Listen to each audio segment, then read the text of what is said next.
Nos ponemos en las manos del Señor diciendo en el nombre del Padre, del Hijo y del Espíritu Santo. Amén. Padre bueno, te damos gracias porque nos permites nuevamente reunirnos en torno a esta reflexión a través de tu Espíritu Santo que nos concedes a cada uno de nosotros que somos tus hijos.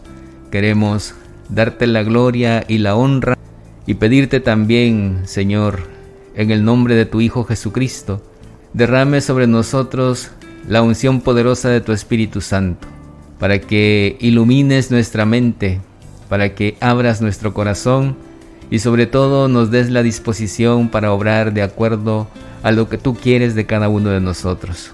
Ponemos todo en tus manos, Señor, para que seas tú quien conduzca este momento y con la gracia y el poder de tu Espíritu Santo nos ayudes a crecer en la santidad. Te lo pedimos por Jesucristo nuestro Señor. Amén. En el nombre del Padre, del Hijo y del Espíritu Santo. Amén.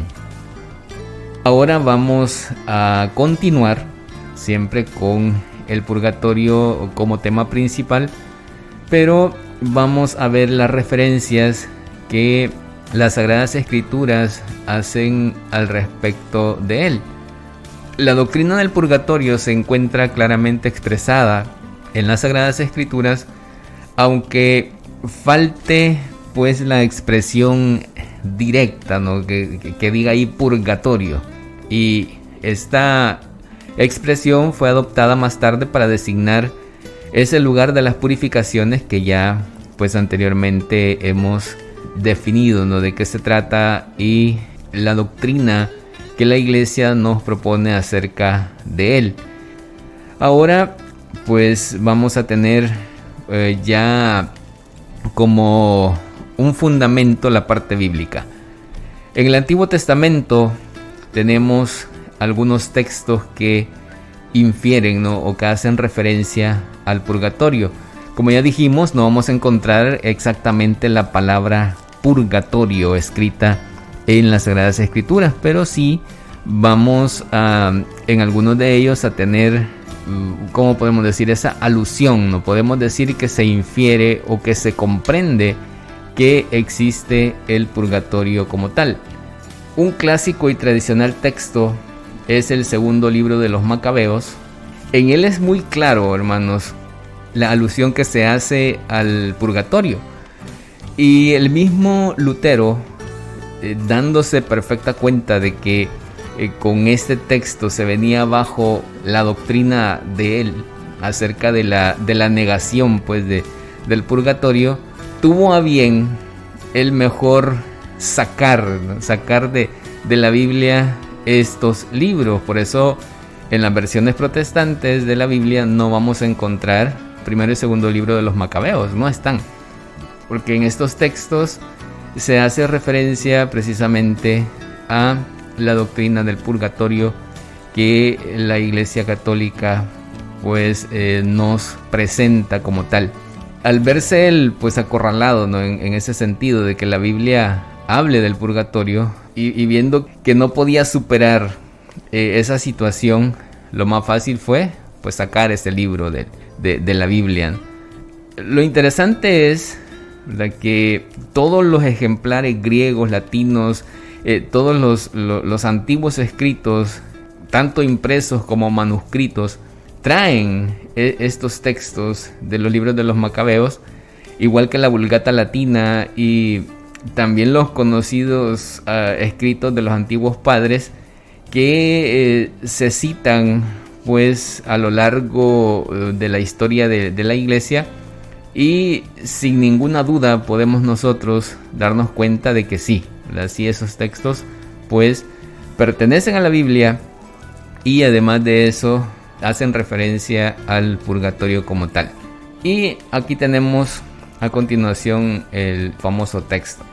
Nos dice que al día siguiente de su victoria sobre Gorgias, Judas Macabeo descubrió bajo las túnicas de sus soldados caídos en el campo de batalla algunos objetos idolátricos procedentes del pillaje de Yamnia, ciudad que habían destruido y saqueado poco antes. Estos objetos, según la ley judía, eran esencialmente impuros por haber sido consagrados a los ídolos, y los soldados caídos habían cometido por consiguiente un pecado por haberlo retenido junto a sí. Todos vieron en su muerte un castigo de Dios por tal pecado. Entonces, todos bendijeron al Señor, justo juez, que descubre las cosas ocultas. Volvieron a la oración rogando que el pecado cometido les fuese totalmente perdonado. Y el noble Judas exhortó a la tropa a conservarse limpios de pecado, teniendo a la vista el suceso de los que habían caído, y mandó hacer una colecta en las filas, recogiendo hasta 2000 dracmas, que envió a Jerusalén para ofrecer sacrificios por el pecado. Obra digna y noble e inspirada en la esperanza de la resurrección, pues si no hubiera esperado que los muertos resucitarían, superfluo y vano era orar por ellos. Mas creía que a los muertos piadosamente les está reservada una magnífica recompensa. Obra santa y piadosa es orar por los muertos. Por eso hizo que fuesen expiados los muertos, para que fuesen absueltos de los pecados. Palabra de Dios. Te alabamos, Señor. El texto es del segundo libro de los Macabeos, en el capítulo 12, versículos del 41 al 46. Toda la tradición cristiana ha considerado este texto como un demostrativo de la existencia del purgatorio. Sin duda alguna, Judas Macabeo vio ante todo la futura resurrección de los soldados caídos, pero para que en la futura resurrección puedan tener parte entre el pueblo de Dios, es preciso que se purifiquen antes del pecado que ellos habían cometido. Y esa es la finalidad que persigue la colecta que envió a Jerusalén para ofrecer sacrificios por aquel pecado. Los soldados caídos no estaban por consiguiente en el infierno, donde ya no hay una remisión posible del pecado, como ya lo explicamos antes. Habían cometido una culpa que necesitaba perdón de Dios, pero ese perdón podía ser obtenido en la otra vida a base de las expiaciones ofrecidas por ellos acá en la tierra. No se trataba, pues, de un pecado grave que les hubiera acarreado la condenación eterna, sino de un pecado leve, por ignorancia de la ley o por una conciencia errónea o equivocada, o al menos de un pecado grave del que se arrepintieron antes de morir, como ocurrió con muchos de los que murieron anegados por las aguas del diluvio, por ejemplo, y así lo manifiesta la primera carta del apóstol San Pedro en el capítulo 3, versículos del 19 al 20. He ahí con toda claridad y nitidez la doctrina católica sobre el purgatorio, aunque no se emplee materialmente la palabra purgatorio. Pero ya esto que hemos leído hace referencia precisamente al purgatorio, que es lo que ya hemos explicado. El Nuevo Testamento también hace referencias al purgatorio. El primero lo tenemos en el Evangelio de San Mateo, en el capítulo 12, versículos del 31 al 32, y nos dice así: Por esto os digo, todo pecado y blasfemia les será perdonado a los hombres, pero la blasfemia contra el Espíritu no les será perdonada. Quien hablare contra el Hijo del Hombre será perdonado, pero quien hablare contra el Espíritu Santo no será perdonado ni en este siglo ni en el venidero. Palabra del Señor. Gloria a ti, Señor Jesús. ¿Qué podemos comprender de este texto? Bueno, la Iglesia nos enseña en la explicación de este texto, en estas palabras de Jesucristo, una clara alusión también al purgatorio. Al menos de una manera indirecta nos lo hace ver, porque al decir que la blasfemia contra el Espíritu Santo no se perdona ni en este mundo ni en el otro, está hablando de que existe esa posibilidad de que se perdone un pecado después de la muerte, ¿no? Deja claramente entender que hay otra clase de pecados que sí se perdonan, obviamente, al hacer la exégesis de este texto. Pero en el otro mundo no se da perdón de los pecados en el infierno ni en el cielo, como es obvio ya, ¿no? Luego tiene que haber entonces un tercer lugar, que es precisamente el purgatorio de que hemos estado hablando. Pues si se va directamente al infierno no hay perdón de pecados. Si se va al cielo es porque ya está en plena gracia y puede contemplar ya pues la visión de Dios. Y el purgatorio pues es a lo que se hace referencia también en este texto. Cada uno mire cómo edifica, dice el apóstol San Pablo, que en cuanto al fundamento nadie puede poner otro sino el que está puesto, que es Jesucristo. Si sobre este fundamento uno edifica oro, plata, piedras preciosas o maderas, heno, paja, su obra quedará de manifiesto, pues en su día el fuego lo revelará y probará cuál fue la obra de cada uno. Aquel cuya obra subsista recibirá el premio, y aquel cuya obra sea consumida sufrirá el daño. Él, sin embargo, se salvará, pero como quien pasa por el fuego. Palabra de Dios. Te alabamos, Señor. Este texto de 1 de Corintios, capítulo 3, versículos del 10 al 15. ¿Cuál es la explicación de este texto? En el que los santos padres se han fundamentado para sostener la teoría o la doctrina del purgatorio, y muchos teólogos también afirman la existencia del purgatorio basándose en este texto. No lo menciona tampoco San Pablo, no dice purgatorio, y en su primera carta a los Corintios que ya hemos leído, lo hace pues de una manera implícita, se le llama esto, que aunque no se diga, pero se entiende que así tiene que ser, o por lo menos establece algunos principios de los cuales se deduce de una manera lógica la existencia del purgatorio o de esas penas temporales en la otra vida, que de esto hablamos en el tema anterior, si ustedes recuerdan, sobre las penas temporales. Hablamos de la culpa y de la pena.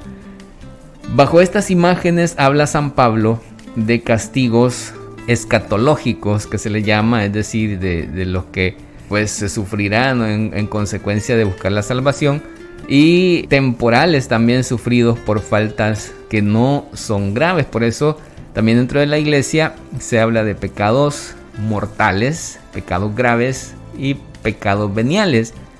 Los veniales son precisamente de los que se hablan acá, ¿no? Aquellos pecados que no son graves ni son mortales y por los cuales se puede obtener el perdón después de la muerte o en la otra vida, como normalmente nosotros lo decimos. Y bajo estas imágenes San Pablo habla de esos castigos, ¿no? Que son temporales, que no son para la eternidad, que en realidad, ya hemos dicho antes, no son castigos como tal, sino más bien son la consecuencia de nosotros haber pecado. Por lo tanto, la palabra castigo como que se ve un poquito chocante, ¿no? Como que no cuadra un poco aquí, porque en realidad son pues los merecimientos, ¿no? De nosotros haber pecado.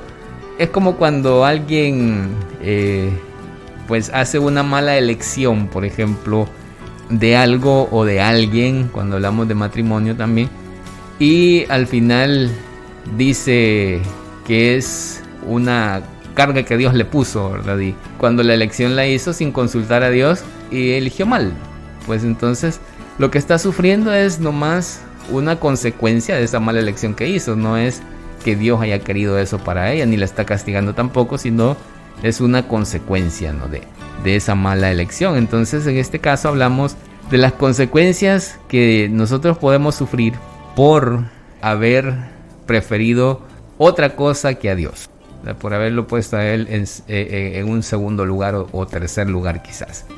De estas afirmaciones de San Pablo se desprende una conclusión. Luego, después de esta vida terrena, se dan castigos temporales impuestos por faltas no graves. El razonamiento de San Pablo se basa en dos principios. El primero, toda falta que no ha sido expiada por la penitencia recibe su merecido castigo de parte de Dios, de penas eternas por las faltas graves y de penas temporales por las faltas leves. El segundo principio es que Si llega el fin sin que antes se hayan expiado o castigado las faltas, pues reciben su correspondiente castigo, como le dice acá. Pero ya dijimos, es una consecuencia, ¿no?, de haber nosotros elegido mal. Y aunque ya comentábamos al respecto de esto, pero las penitencias y todo aquello que nosotros ofrezcamos como una expiación por los pecados cometidos nos puede librar del purgatorio. Y precisamente la Iglesia nos invita, nos llama al arrepentimiento, nos llama a la penitencia, nos llama al perdón, a la limosna. Y todo eso es, hermanos, con la finalidad de que nosotros pues alcancemos la santidad y que también enfoquemos nuestra fuerza espiritual en hacer esto, ¿no?, expiar por la penitencia el castigo que merecemos por los pecados cometidos, y de esta forma pues borrar, ¿no?, ese reato que decíamos, o ese resto de la culpa que queda ahí y que nos mandaría pues directo al purgatorio. Y qué bonito que la Iglesia pues nos recalque y nos recuerde cada año que nosotros podemos alcanzar pues la visión de Dios directamente por medio de el ofrecer esas penitencias. Desgraciadamente nos hemos convertido en cristianos dice un sacerdote, de requisitos mínimos. Nos conformamos con cumplir lo mínimo que nos pone la Iglesia. Y ya con eso pues queremos tener tranquila nuestra conciencia y ya. Pero en realidad los que queremos luchar por alcanzar nuestra salvación y la santidad, buscamos la manera de continuar creciendo. Penitencias y ayunos que, ofrecidos por los pecados cometidos, a nosotros nos pueden borrar ese resto de la culpa que llevamos arrastrando por todos los pecados que hemos cometido en la antigüedad y por los que vamos a seguir cometiendo, porque vamos a seguir pecando. Nosotros tenemos pues la ayuda de la misma Iglesia para poder adentrarnos en ese camino de seguimiento de las huellas de Jesús.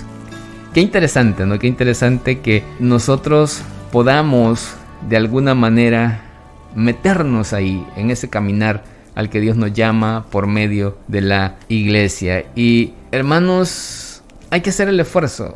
Ya escuchamos del libro de los Macabeos, a través de la limosna o de la ofrenda, pues también podemos nosotros borrar ese reato de culpa que hemos venido arrastrando, y ofrecerlo también por aquellos que están en el purgatorio.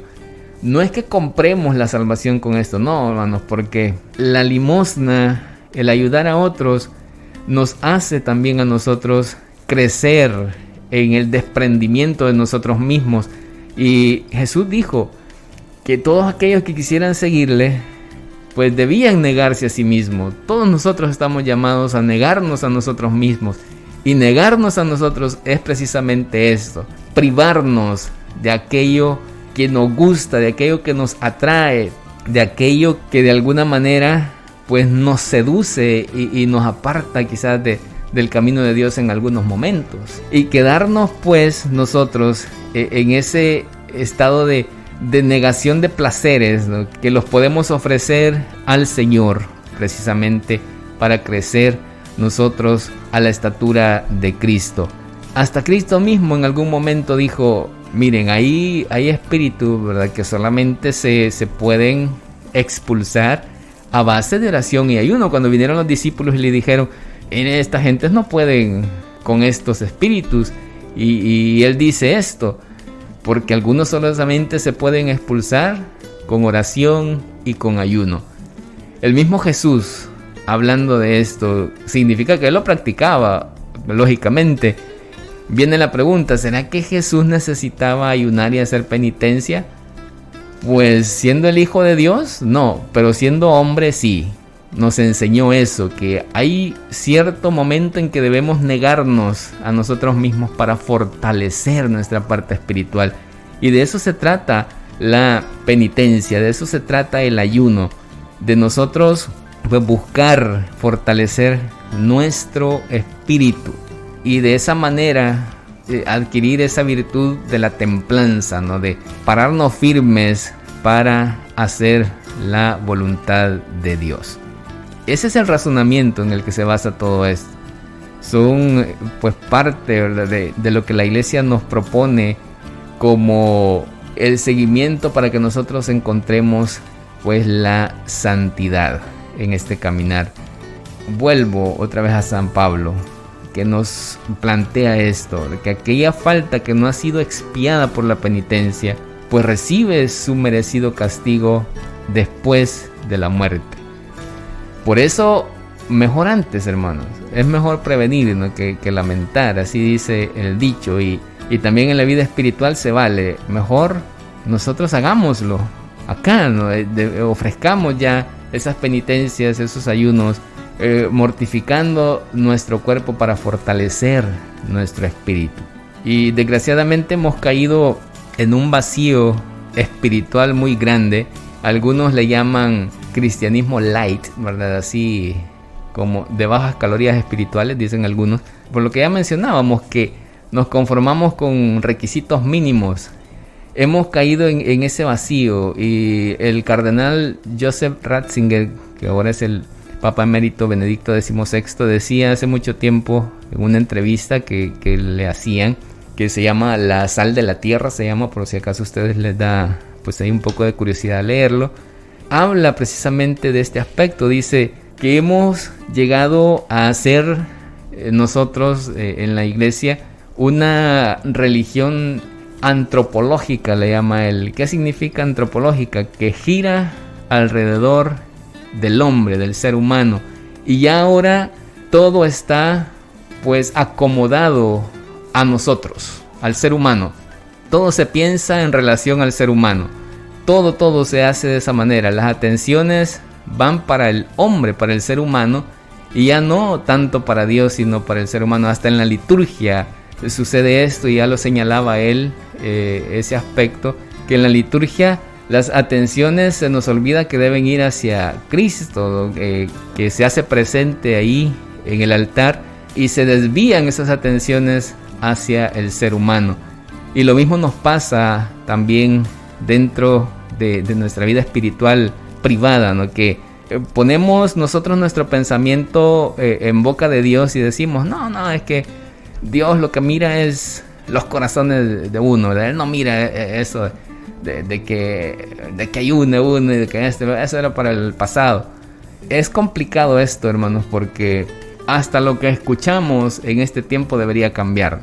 Yo en estos días cerca de mi casa pues hay una vecina que no conoce los audífonos, ¿verdad? Y pone a todo volumen su música.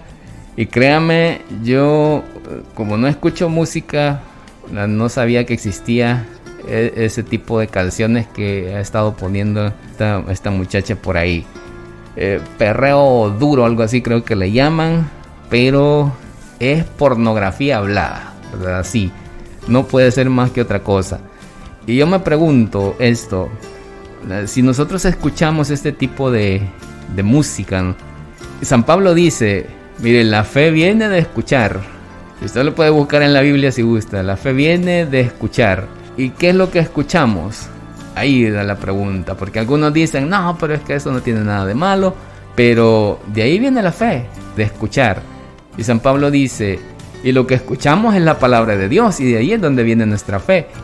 Entonces, si no escuchamos palabra de Dios, sino que nos enfocamos a escuchar este tipo de no sé si se le puede llamar música a eso, pero si nosotros nos enfocamos a escuchar esto, mire de qué se llena nuestro corazón y nuestra mente, y cómo va a crecer nuestra fe si seguimos alimentando nuestra mente y corazón con ese tipo de alimento, ¿no? Si lo podemos llamar así.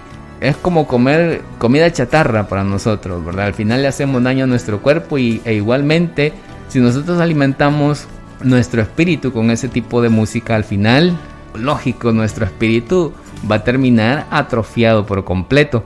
Hay que ser selectivos, cambiar nuestro estilo de vida tradicional por algo más austero, algo que nos lleve siempre a enfocarnos en Dios. Hay que hacer esas modificaciones en nuestra vida personal.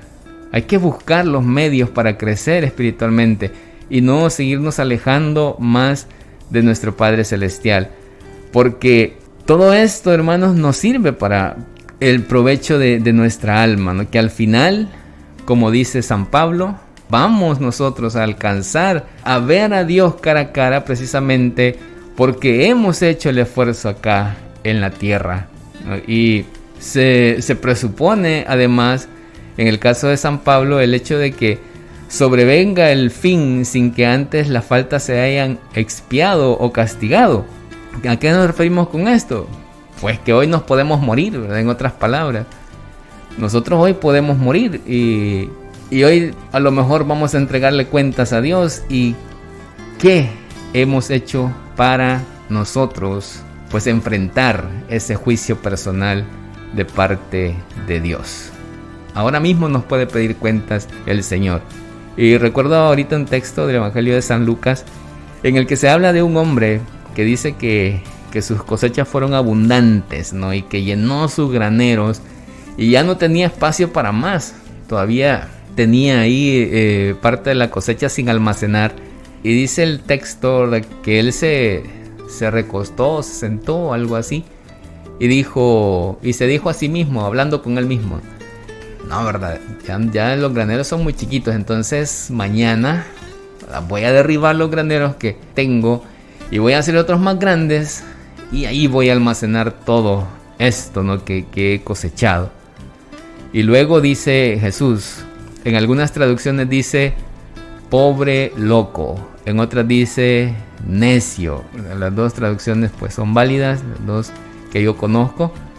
Y dice pobre loco o necio, no sabe que esta noche le voy a pedir cuentas. Mire, hermano, qué palabras más duras de Jesús, porque a veces nosotros hacemos planes y decimos, no, mañana lo voy a hacer, mañana.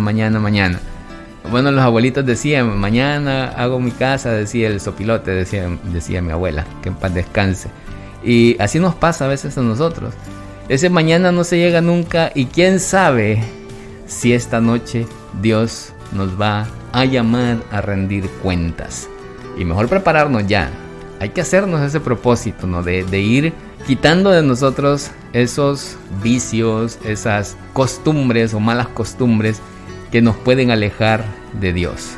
En este sentido, pues, evitarnos el infierno, que es el merecimiento pues de aquello que nosotros acá hayamos elegido, ¿no? En lugar de Dios.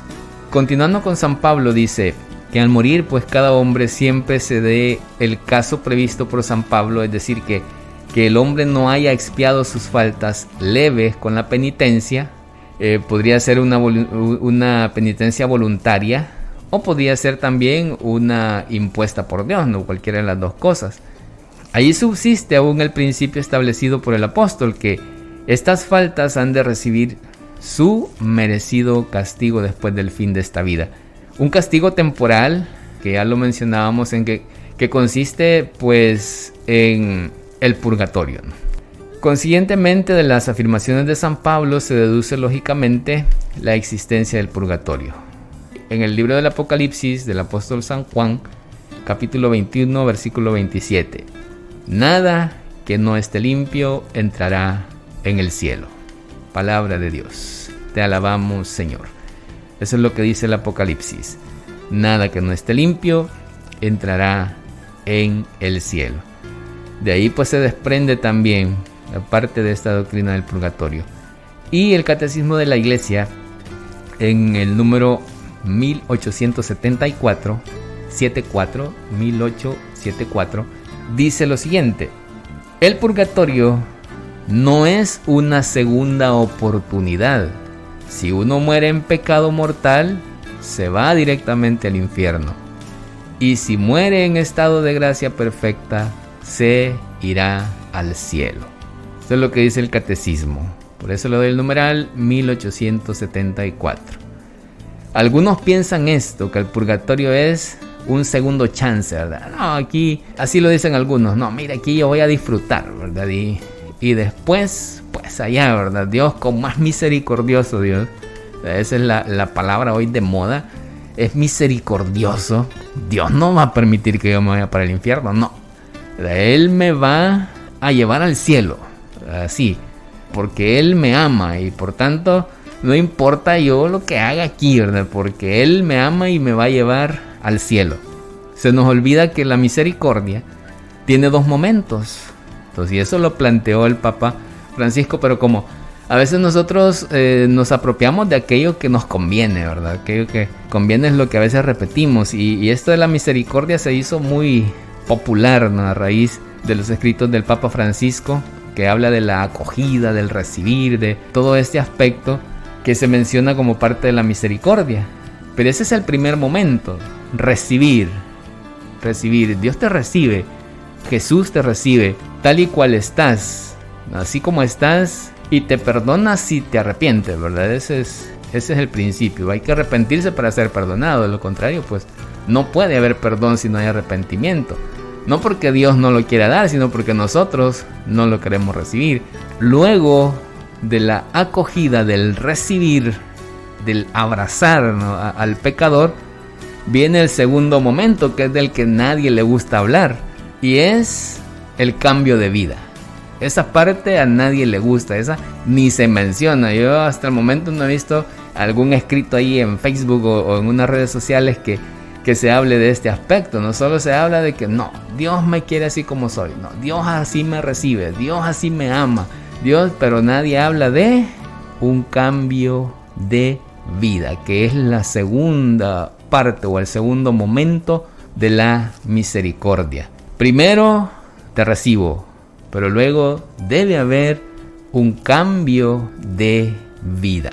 Debe existir ese cambio de vida. Debemos someternos a la voluntad de Dios, someter nuestra voluntad a la voluntad de Dios. Es la segunda parte. Y este es el error que se ha cometido y se cree que el purgatorio es precisamente eso, ¿verdad? Como Dios es misericordioso, Dios me quiere como soy, entonces cuando me muera Él no va a permitir que yo me vaya para el infierno, no. Allá, ¿verdad? Allá me va Él a rescatar, ahí me va a salvar. Pero no, debe haber un cambio de vida que debe ser aquí, hermanos, en la tierra, porque lo que nosotros elijamos aquí es lo que Dios va a respetar después que nosotros hayamos muerto. ¿Por qué? Basado siempre en el principio de la libertad que Él nos ha otorgado. Si usted libremente ha elegido aquí vivir sin Dios, Dios no lo va a obligar a usted a vivir con Él después. Y lo contrario, si nosotros libremente hemos elegido vivir aquí con Dios, pues Él nos va a respetar esa decisión y nos va a llamar a vivir con Él por la eternidad. Están los dos aspectos, ¿no? Y es siempre basado en ese principio de libertad, porque si Dios nos obliga a hacer algo en contra de nuestra voluntad, entonces ya no hay libertad. Y el mismo Dios se estaría contradiciendo y él mismo estaría faltando, ¿no?, a eso que nos ha otorgado, que es la libertad a cada uno de nosotros. Así que, hermanos, meditemos en esto. ¿Cómo estamos nosotros pues trabajando nuestra vida espiritual? ¿Cómo estamos forjándola? ¿Cómo la estamos construyendo para que se pueda pues dar, ¿no?, ese cambio en nuestra vida? Ya Dios nos ha recibido a cada uno de nosotros tal y cual somos, ¿no? Antes de conocerle, pues Él no le importó cuál fuera nuestra condición y así nos recibió. Y qué hermoso eso, porque Él mismo lo ha dicho, ¿no?, que la salvación está para todos. Todos estamos llamados a salvarnos y esa es la voluntad de Él, que todos nosotros le conozcamos, que todos nosotros salvemos nuestra alma. Esa es su voluntad, su anhelo, su mayor deseo para cada uno de nosotros. Pero respeta nuestra libertad. Y aquí pues somos nosotros quienes decidimos cómo vamos a forjar esa fe y esa vida de santidad a la que Él nos está llamando. Oración, ayuno, penitencia, mortificación, limosna. Todo eso, hermanos, es lo que la Iglesia nos llama a practicar para que nosotros podamos alcanzar la salvación de nuestras almas.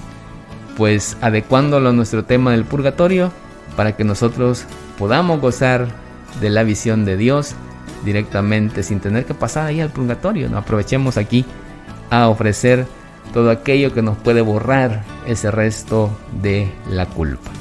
Pidámosle a nuestra Madre Santísima que ella nos ayude intercediendo por nosotros y digámosle: Dios te salve María, llena eres de gracia, el Señor es contigo, bendita eres entre todas las mujeres y bendito el fruto de tu vientre Jesús. Santa María, Madre de Dios, ruega por nosotros pecadores, ahora y en la hora de nuestra muerte. Amén.